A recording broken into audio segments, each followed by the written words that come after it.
आज बहुत दिनों बाद मनीष घर लौटा था। वो उस शहर को हमेशा के लिए छोड़ चुका था, लेकिन उसके पिताजी बीमार थे। माँ के फोन के बाद उसने भारी मन से घर जाने का फैसला किया। उसका घर एक छोटे से शहर राजपुर में था, बहुत शांत इलाका। दिल्ली मुंबई जैसे शहरों की चकाचौंध से दूर और धीमा भी। यहाँ जिंदगी सरपट नहीं भागती, बल्कि हौले हौले टहलती है। घर में सबसे मिलने जुलने और शिकवे शिकायतों में शाम हो गई। शाम पूरे दिन का यही वो लम्हा था जो मनीष के लिए सबसे खास होता था, क्योंकि ये लम्हा उसे किसी की याद दिलाता था। मनीष झट से छत पर गया। लगभग 2 साल बाद वो अपनी छत से आकाश में ढलते सूरज को देख रहा था। दिन धीरे धीरे बीत रहा था और शाम चढ़ रही थी। इस शाम चमकीला रंग उसके दिल की खामोशी को और गहरा कर रहा था। शाम के आगोश में छिपते सूरज को देखकर उसे कई पुरानी यादें याद आने लगी। कुछ साल पहले की बात है, जब ऐसी ही एक शाम बाजार में उसे देखा था। गुलाबी कुर्ती और नीले रंग के प्लाजो में वो लड़की, दूध सा गोरा रंग, चंचल गहरी आंखें, काले लहराते बाल जो बार बार उसके गालों को सहला रहे थे। उसकी मुस्कान मन को मोहित कर रही थी। हजारों लोगों की भीड़ में मेरी नजर उस पर जाकर ऐसे टिकी कि फिर कुछ दिखा ही नहीं। राम कसम, ऐसा लगा जैसे मैं कोई खूबसूरत तस्वीर देख रहा हूं, जिसमें सामने चटक रंग भर दिया हो। पर ये मेरे लिए अजनबी नहीं थी। अरे, ये तो वही है कक्षा 10वीं में लड़कियों की टॉपर, स्कूल की सबसे पढ़ाकू लड़की रश्मि। पर ये इतनी सुंदर।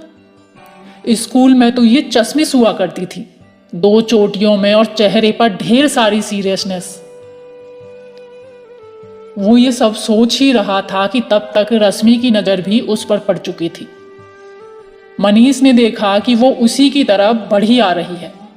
शायद उसने भी मनीष को पहचान लिया था। अरे, तुम मनीष हो ना, 12वीं कक्षा के लड़कों की टॉपर?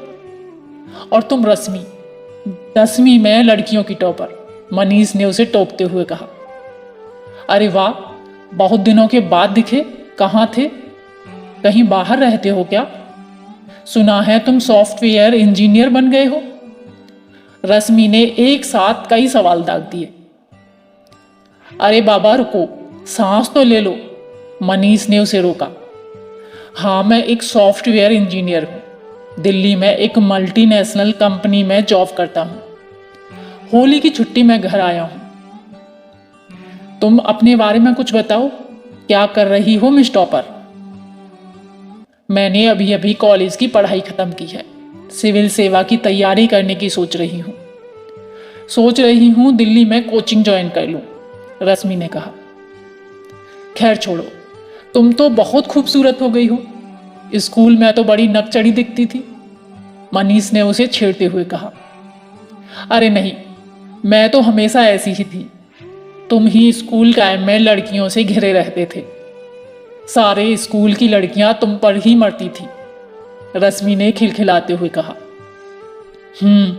लगता है कि सब सचमुच मर गई हैं। अब जब प्यार मोहब्बत की उम्र है तो कोई मिलती ही नहीं। मनीष की बात सुनकर रश्मि हंस दी।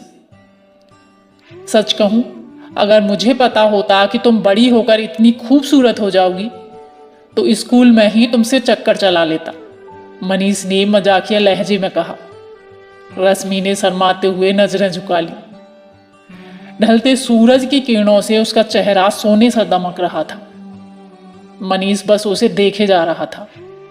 उसकी हर अदा, उसकी झरनों सी खिलखिलाती हंसी और उसकी बातें धीरे धीरे मनीष के दिल में उतर रही थी। उस शाम एक नई कहानी की शुरुआत हो गई थी। उस लम्हे के बाद से ही मनीष को शाम से इतना लगाव हो गया था। धीरे धीरे उनके मिलने जुलने का सिलसिला चल पड़ा। दोनों एक दूसरे को जानते तो पहले ही थे, लेकिन अब एक दूसरे को समझने भी लगे थे। धीरे धीरे उनकी दोस्ती ने प्यार का रूप धारण कर लिया था। रोज शाम को बाजार में मिलना, साथ पानी पूरी खाना और घंटों फोन पर बतियाना। दोनों को दीन दुनिया की कोई खबर नहीं थी। ऐसी ही एक शाम को मनीष ने रश्मि से अपने दिल की बात कह दी। रश्मि ने खामोश मुस्कान के साथ मंजूरी दे दी। उनके प्रेम की शुरुआत हो गई। जल्द ही मनीष की छुट्टियां खत्म होने वाली थी। रश्मि इस बात से उदास थी। मनीष ने उसे समझाया कि वो दिल्ली जाकर एक अच्छे से कोचिंग सेंटर का पता लगा लेगा। तुम घर वालों से परमिशन लेकर वहां एडमिशन ले लेना, फिर हम आराम से मिल सकेंगे। और जब तुम सिविल सर्वेंट बनोगी तो मैं अपने माता पिता से बात करके तुम्हारे पापा मम्मी से तुम्हारा हाथ मांग लूंगा। मनीष जब दिल्ली वापस लौटा तो वहां उसने मुखर्जी नगर में सिविल सेवा के लिए एक अच्छे से कोचिंग सेंटर की जानकारी लेकर रश्मि को बता दिया। रश्मि ने घर वालों से इस बारे में बात की। दादी उसे दिल्ली भेजने के लिए बिल्कुल तैयार नहीं थी, पर जब उसने जिद की तो पापा ने रश्मि को परमिशन दे दी। उसके भाई का दोस्त समीर भी दिल्ली में ही रहता था, तो उसने हॉस्टल में रहने का इंतजाम कर दिया। रश्मि दिल्ली पहुंच गई। अब तो दोनों एक दूसरे से आसानी से मिल सकते थे। उनका प्रेम दिन पर दिन गहरा होता जा रहा था। दोनों का एक दूसरे के बिना गुजारा नहीं होता था। हर शाम दोनों एक साथ बिताते थे और ढलते सूरज को देखते थे। रश्मि अक्सर मजाक में मनीष से कहती थी कि अगर मैं ना रही तो तुम कैसे गुजारा करोगे। तब मनीष यही जवाब देता, मैं इस ढलती हुई शाम में तुम्हारा दीदार करूंगा। कुछ लोग अपनी प्रेमिका को चांद कहते हैं तो कोई तारा कहता है। मेरे लिए तुम शाम हो और मैं सूरज हूं। जब भी यह शाम सूरज को अपनी आगोश में लेती है तो मुझे लगता है कि तुम मुझे गले लगा रही हो। रश्मि ये बात सुनकर शर्म से लाल हो जाया करती थी। दिन ऐसे ही बीत रहे थे और प्यार परवान चढ़ रहा था। कई सुहानी शामें उनके प्यार की गवाह बन चुकी थी, परंतु जैसा कि होता आया है, हर प्रेम कहानी को उसकी मंजिल कहाँ मिल पाती है, वैसा ही कुछ रश्मि और मनीष के साथ भी होने वाला था।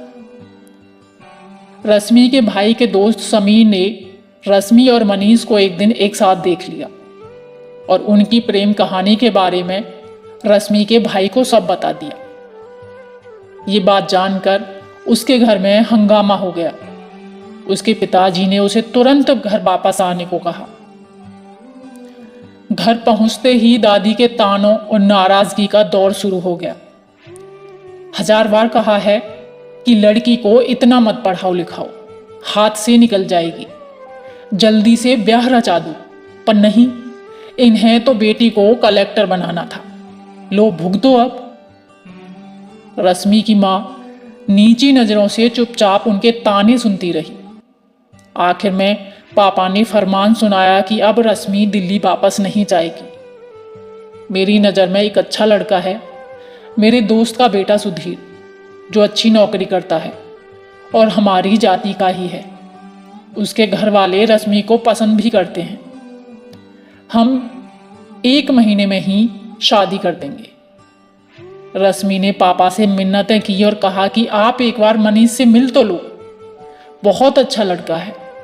पर उसके पापा ने उसकी एक नहीं सुनी और उसे धमकी दी कि अगर तुमने सुधीर से शादी नहीं की तो वो आत्महत्या कर लेंगे। रश्मि के पास कोई चारा नहीं था। उसने रोते बिलखते हुए अपने परिवार की जिद के आगे घुटने टेक दिए। इधर मनीष को जब रश्मि के हालातों के बारे में पता चला तो वो बहुत बेचैन हो उठा। उसने सीधा अपने शहर का रुख किया। यहाँ आकर उसे पता चला कि रश्मि की शादी तय हो गई है। उसने रश्मि से मिलने का फैसला किया। उसने रश्मि की एक सहेली मंजू की मदद ली और किसी तरह से रश्मि को मिलने बुलाया। रश्मि जब मिलने आई तो उसका चेहरा बहुत बुझा हुआ था, आंखों में गहरी उदासी थी। मनीष को देखते ही वो उससे लिपट कर रोने लगी और उसे रोते हुए सब हाल कह सुनाया। अरे ऐसे कैसे तुम्हारी शादी किसी और से कर सकते हैं वो? तुम मुझसे प्यार करती हो और शादी भी मुझसे ही करोगी, मनीष ने झुंझलाते हुए कहा। मैं अपनी मर्जी से ये शादी कहाँ कर रही हूँ?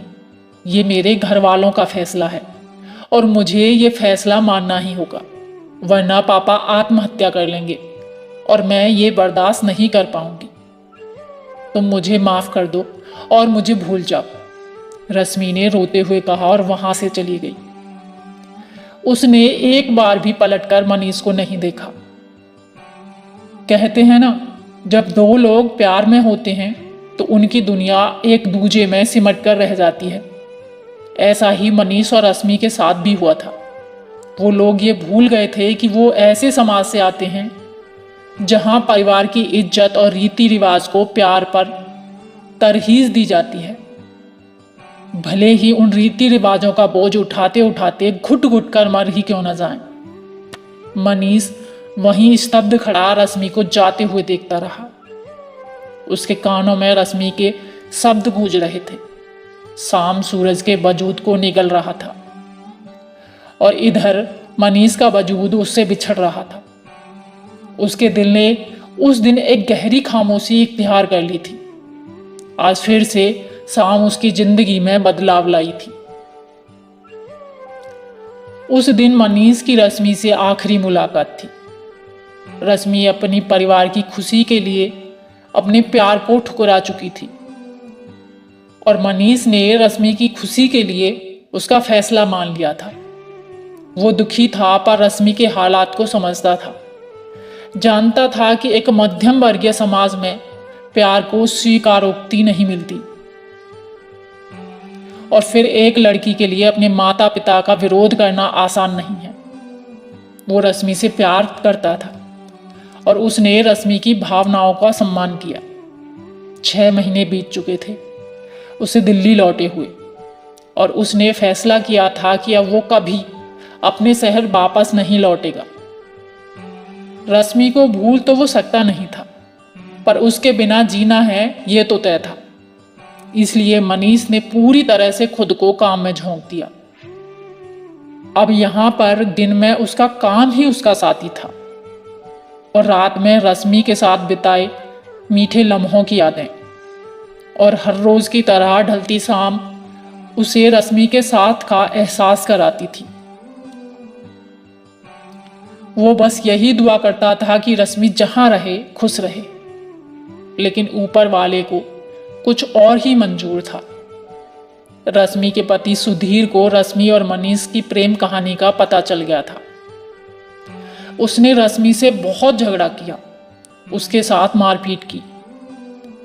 रश्मि ने उसे समझाने की बहुत कोशिश की पर वो नहीं माना। उसकी पत्नी किसी और से प्रेम करती है, ये बात उसके पुरुषत्व को चोट पहुंचा रही थी। इसी गुस्से में एक रात उसने शराब के नशे में धुत होकर रश्मि का खून कर दिया और फिर खुद भी आत्महत्या कर ली। मनीष को जब ये बात पता चली वो बिखर कर रह गया। उसे रश्मि के साथ बिताए लम्हे याद आने लगे, उसकी खिलखिलाती हंसी, उसकी छेड़खानियां और उसकी आखिरी मुलाकात में उसका मुरझाया हुआ चेहरा। सब कुछ मनीष की आंखों में मढ़ाने लगा।